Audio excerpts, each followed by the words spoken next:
नमस्कार students, welcome back to Shakuntala tutorial. आपण माने जदि आम चैनल नुआ अछंती तबे जल्दी जल्दी सब्सक्राइब करि नियंतु। आज हम आलोचना करिबा पंचसखा साहित्य रे पंचसखांकर अवदान कोन थिला।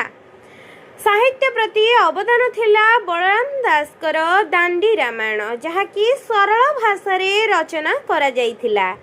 जगन्नाथ दासकर अवदान थिला से ओडिया भागवत रचना करथिले, जहा कि लोक मानकु धर्म ज्ञान देउथिला। अच्युतानंद दासंकर अवदान थिला से मालिका रचना करथिले, जहा कि दार्शनिक और भविष्यतवाणी वर्णना करा जाउथिला।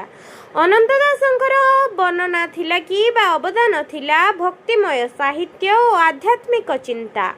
जसवंत दासंकर अवदान थिला से प्रेम और भक्तिर समन्वय रे सहज भाषा रे काव्य कविता रचना करिथिले, जहा कि साहित्य प्रति अतुलनीय अवदान कहले अत्युक्ति हेब नाही।